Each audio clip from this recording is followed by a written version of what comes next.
Well, this is Joe Fulks. He was the league's first prominent star. I'm not going to say superstar because that was George Mikan. But for the first 2 years in the league, Joe Fulks was probably the most popular of the players. But let's not uh, kid ourselves. The BAA, as it was called then, Basketball Association of America, wasn't anywhere near the league that it is now, and even in the '60s, when the league was still not quite what it is, became in the '80s and whatnot. But it wasn't, you know, it wasn't even a certainty that the league would even survive for 5 years or so back then. But Joe Fulks was part of the inaugural championship team um, of the Philadelphia Warriors, 1946-47.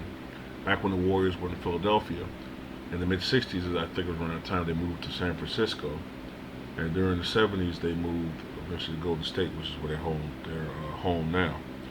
Uh, but Joe Fulks was on the inaugural championship team of the Philadelphia Warriors from the 1946-47 season, and Joe Fulks was known as the league's premier scorer the first couple of years um, before the emergence of George Mikan. Now, what is dubious about Joe Fulks now, if you look at his numbers, comparing them to today's standards and putting it to today's perspective, is that Joe Fulks' shooting percentage appears atrocious. For his career, he was a 30.2% shooter. Even in Joe Fulks' own words, paraphrasing a bit here, but he said something to the effect of, well, during the time I played, when I was on, I was on. But when I was cold, it could get ugly.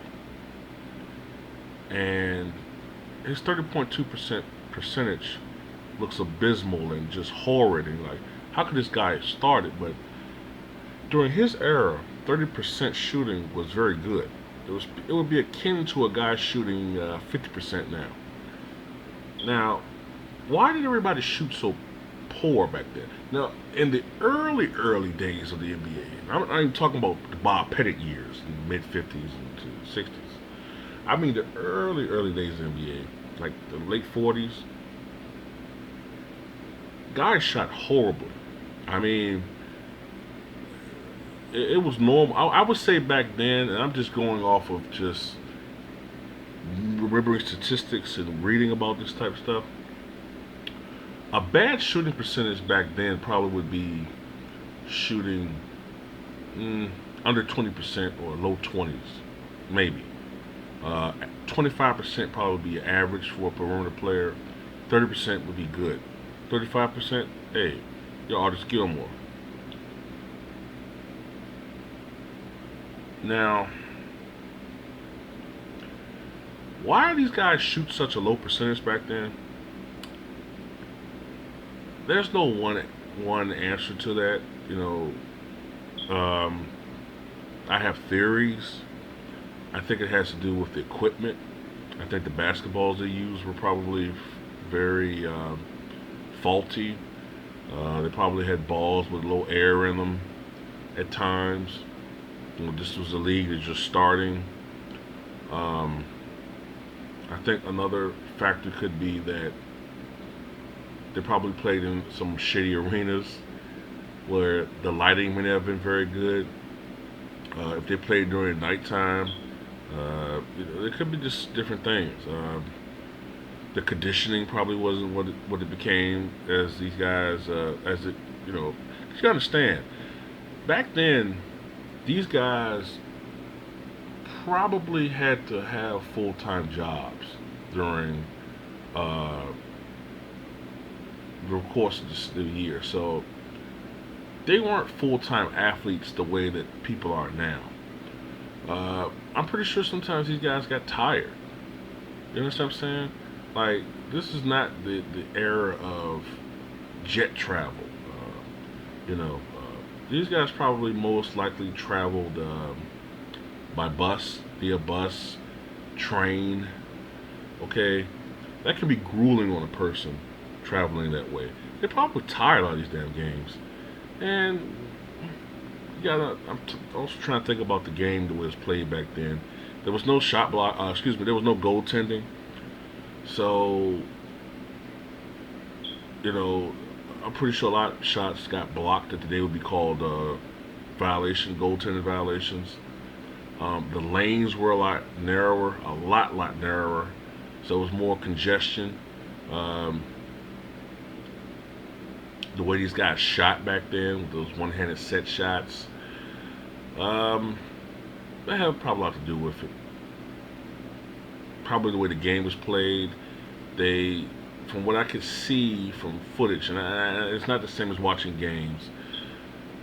They sometimes took the first available shot, which sometimes isn't always the best shot. So these things probably played different factors into why their shooting percentages were so horrible. But Joe Fulks took a lot of shots. He was the league's premier scorer, and sometimes when you shoot, a lot, no matter what your percentage is, you're gonna have some big games. Antoine Walker can attest to that. And for 10 years, I believe, 10 years, Joe Fulks had the record for the most points scored in the BAA than the NBA, with 63 points. He scored 63 points. I think it was a blowout win. He shot 27 of 56 from the field, which was still under 50%, but very good by those standards. That would be like, a guy shooting 27 for 35 or something now, you know what I mean? And that was the record for 10 years until it was broken by Elgin Baylor when he scored 64 points in the game. And then Elgin Baylor topped his own personal record with a 71-point game. And then who scored 100 points in 1962, which is still a standard today. But that's Joe Fulks in a nutshell. Incidentally, Joe Fulks had a very tragic end to his life. He was killed in 1976 by his son-in-law, I believe it was.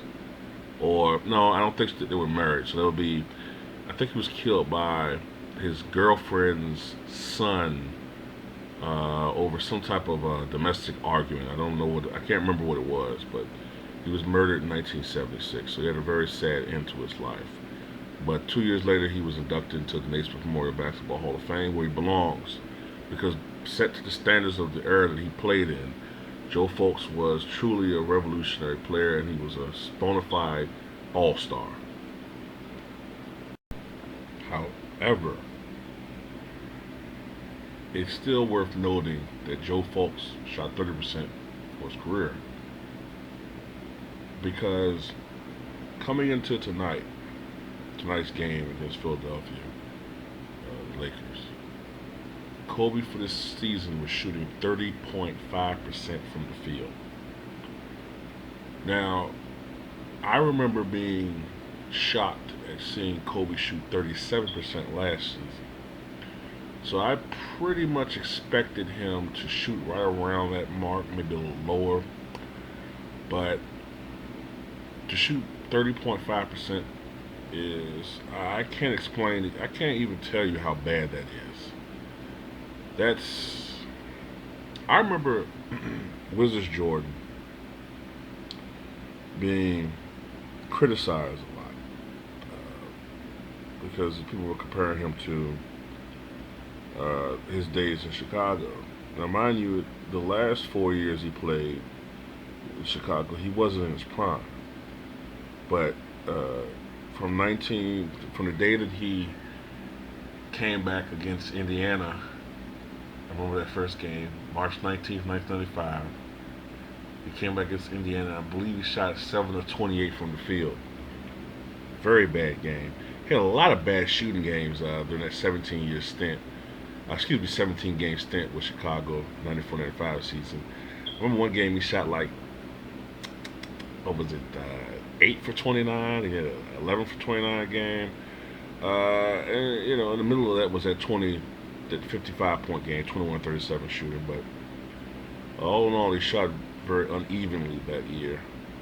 Um, and then that ended with the game against Utah where he hit the fabled shot to win the championship. And I think he had 45 points on 15 of 35 shooting that game. But all in all, he shot about almost 48% during that tenure with the Bulls. And but I remember with the Wizards, he was criticized for his shooting and his overall inefficiency. And he shot a little less than 41% that first year with the Wizards. The second year, his overall play improved, actually, and his efficiency rose. He went from shooting a little less than 41% to almost 45% that last year. And I remember a lot of the Kobe fans were criticizing Jordan for the way he played and would say, well, in today's league, he wouldn't be this and da da da. Going off the Wizard years. Never mind, this is a 40-year-old man. And I knew all well and good that Kobe Bryant would eventually, if he played long enough, played to his advanced age, he would decline. But I had no idea it would be like this. And tonight, he was in Philadelphia, and this is a city used to boo him because this is his hometown. And they cheered him. And for what I didn't see the game, but from what I read, he started off pretty hot. He hit 3 out of his first 5 3-pointers. And at this particular age, man, these guys tend to wear down really fast. You know, after the first quarter and a half, the legs start going on them, and then, you know, the shooting just goes way off them. And Kobe shot 7 for 26 from the field, 4-17 from downtown. That's a ridiculous amount of 3-pointers for a guy who was never known for being a great 3-point shooter, especially now in this particular tenure of his career. And his shooting percentage is now down to 30.1%. He's in danger of having his shooting percentage drop below 30%. By comparison, in baseball, shooting 30%, having a 300 batting average, which is in essence a 30% hitting percentage. But that's considered good. Not in basketball, all right? Basketball, if this guy wasn't Kobe, if this guy didn't have Kobe Bryant's name on the back of his jersey, he would not be starting, all right? He's not good at the start anymore. And it has to be said, you know, Kobe Bryant is diminishing himself a little bit with this season. He's having his Wizards moment times 10. If Jordan's legacy was tainted a bit by the Wizard years, and people bring it up, then this is really tainting Kobe to an extent. Now, the last 3 years of his career has tainted Kobe slightly. But I am going to be a Kobe defender here to an extent because all of his so-called fans, all of those guys who used to battle me all the time and talk about how Kobe's the greatest pure scorer ever and he's better than Jordan and all this. All of these guys are gone. I don't see these guys defending Kobe anymore. I don't see any of these guys anymore. My best guess is that the dick suckers have gone on to another dick to suck, or many of these guys have finally grown up and they appreciate basketball history more than just cocksucking one player. I'm inclined to believe it was the latter, but you never know. But I knew that Kobe Bryant would eventually decline as a player, but just not like this. You know, I don't have an emotional attachment to Kobe, which is why I can make videos like this. I'll admit I have a bit of emotional attachment to Mike Tyson. To this day, and it's 25 years later, I can't really watch the Buster Douglas Tyson fight. I'll look at it on YouTube as far as highlights, but I can't sit down and watch that whole fight. I can't watch any of. Sometimes I can bring myself to watch highlights of the Buster Douglas one, only because I know in my mind that Buster Douglas got his ass knocked out by Evander Holyfield 6 months later. But speaking of Evander Holyfield, I cannot watch uh, the November '96 fight with Holyfield, the first one. Um, I can watch the earbite fight because I see like a little bit of like revenge. Um, Even though Iron Mike was winning that fight before the earbite, that doesn't get mentioned much, but he was winning that fight. I'm not gonna say he was gonna go on to win the fight, but he was winning. And in my opinion, he won the second round. He was winning the third round. Um, I cannot watch the Tyson Lewis fight. I won't watch it. But Kobe, I'm not emotionally attached to him, but in any way, shape, or form. But I can't watch Kobe play anymore. It's that bad. It's gotten that bad. This is a guy who I know was the best scorer, or at least the most proficient scorer in the league. Well, prolific scorer in the league. I'll say that. He was the most prolific scorer in the league for years. He was amazing. Even though his clutch rating or his clutch ability is severely overhyped at times, he was the only guy in the league who, when he had the ball in his hands, especially in mid-range, I got fear if he was going against my team. I feared him shooting the basketball. Now I dread him shooting the basketball. Okay, I dread the air balls, which are becoming more frequent lately. Okay, it's very painful to watch this guy. He's adding to his legend as the greatest volume scorer of all time. He's third all time in scoring. He passed Michael Jordan last year in scoring. Yet he's passed Michael Jordan scoring. Get my numbers correct. He's taken 796 more field goal attempts than Michael throughout his career. But he's made 797 fewer. You want to put that into perspective. So basically, he's made 800 fewer shots, but he's taken 800 more.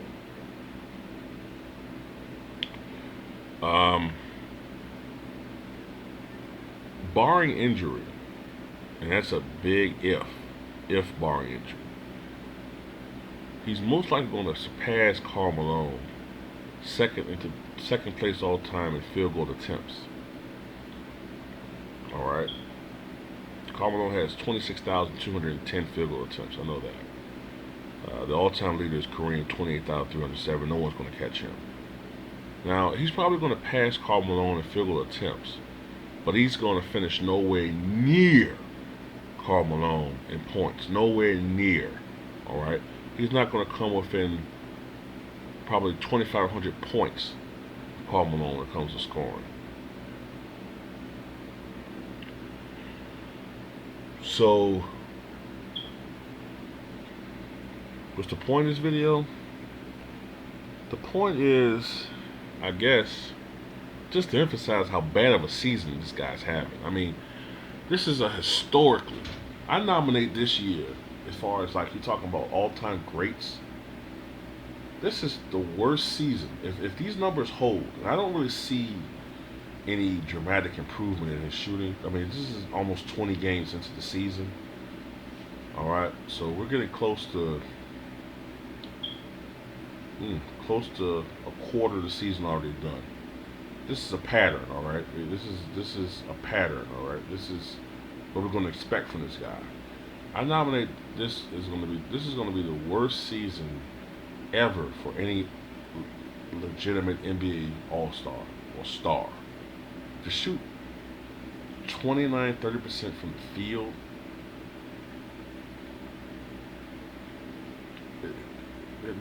I can't really make a comparison.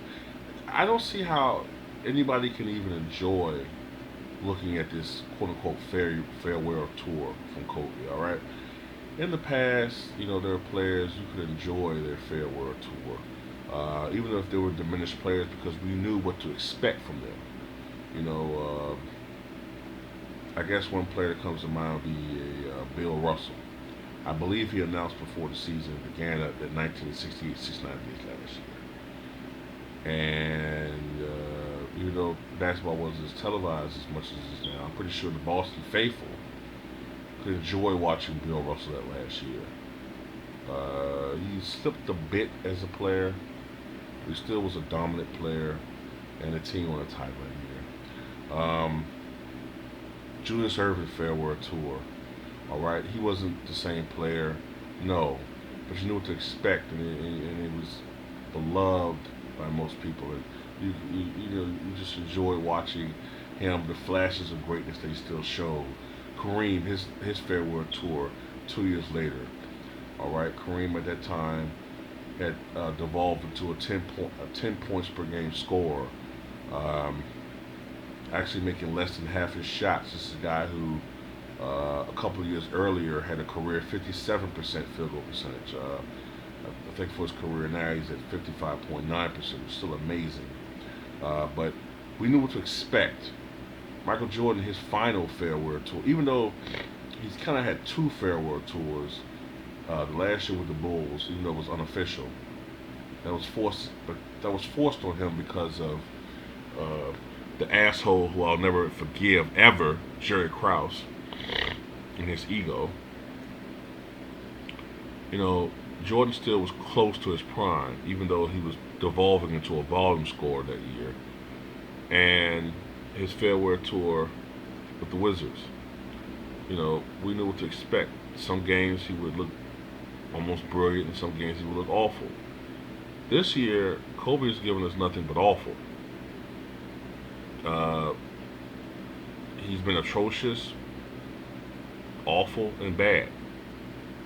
I can think of maybe one game where he was subpar. That's about it. This guy's never looked good this year. And this is becoming excruciatingly painful to watch. I'm not going to sugarcoat it. It's painful. And as stubborn as Kobe is, I don't think he's going to quit anytime soon. And we're just going to see just, I don't know. It's just hard to watch, man. Trying to think of any other thing I can mention before I end this video, because it's painful to just fucking think about this guy, man, and what he once was, and how this is like Ali and Larry Holmes, man. It's painful. Uh, One little point: Kobe Bryant's career field goal percentage at its highest was 45.4%, and the last few years it's been dropping. And with that 4 for 20 performance that he had the other night, even though if you look at it on websites it still says 45% on the head, that was the first game where it actually dropped under 45% from rounding. It was like 44.996 or something like that. And with this performance tonight, it's going to drop further. And probably at the rate that he's going, probably before the month is out, his field goal percentage is going to be at 44.9% for his career. It's going to keep dropping and dropping and dropping, and he's hurting his overall numbers. He's an atrocious three-point shooter now. This is a guy who shares the record for most three-pointers in the game with 12. I think for that season where he shot 38% in three, like he was becoming a great shooter that year, like he was improving into a great shooter. And for some reason, the last 5 years or so, I can't remember how long a stretch has been, either 5 straight seasons or 6 straight seasons, his three-point percentage has dropped pretty much every year to what it is now, where 20%. And it's sort of sad to watch a guy who is such a legendary player a legendary player, probably the second greatest shooting guard of all time, but not at least the third greatest, only behind the great Jerry West and Michael Jordan, or Michael Jordan and Jerry West. It's sad to see him devolve into this type of player. And right now, Kobe has, after tonight, 13,938 missed shots. And at the rate that he's going, before New Year's, well, before Christmas maybe, he's going to be the only player in NBA history to exceed 14,000 missed shots. Kobe Bryant.